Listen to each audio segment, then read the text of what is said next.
want to just pick up on this notion of saying you're sorry, because that's feedback I'm giving to a lot of women, just all across age groups, all across activities. That, oh, I'm sorry. Oh, I'm sorry. Oh, I'm sorry. It's like a reflex almost. And one of the guest speakers in our course is a wonderful woman named Jennifer Witter.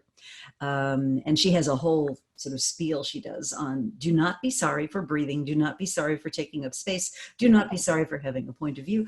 And it doesn't help. Like, there is no positive thing that comes out of saying you're sorry 1,000 times a day. It just doesn't matter. And so, like, if people could take it undercuts your sincerity with occasional things that you really do need to be sorry about. Well, right. I mean, okay, so if I really screwed up, then I should be sorry, but I shouldn't be sorry for existing, Well, those are the two communication behaviors in how women rise are minimizing. And sorry is a way of minimizing. It's basically saying, as you note, I'm sorry, I'm here. You open the door to a meeting. Oh, I'm sorry. Why? For your existence. It's ridiculous. And the other is too much information, too much background, too much detail, too much here's how I got to this thinking. So they really, what's been fascinating is to watch the extent to which they work together, and they both exemplify a feeling or a need to apologize that you're part of the conversation. Mm-hmm. Mm-hmm.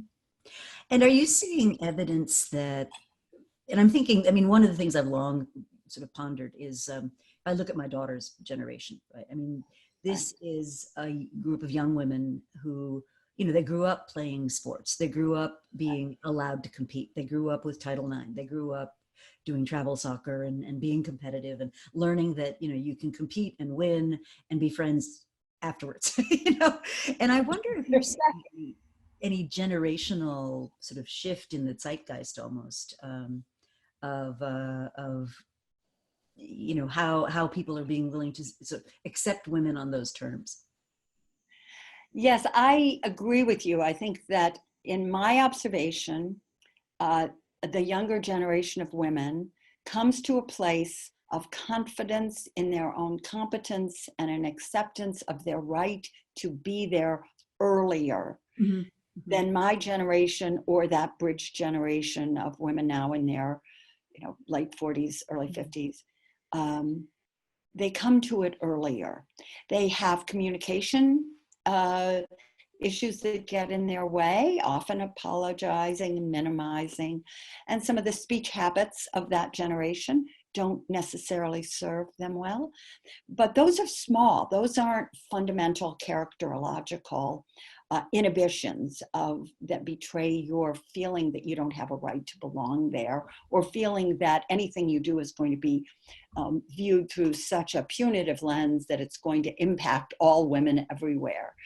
So I think that that's a very, very positive thing, and that we will make more rapid progress. And it's why I've remained very optimistic about the direction of women's leadership.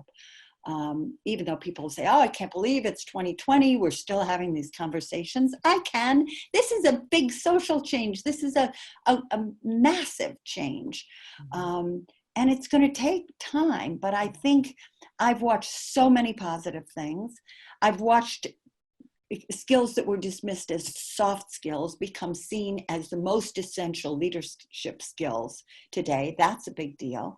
And I've seen women become confident earlier and earlier, which is extraordinary.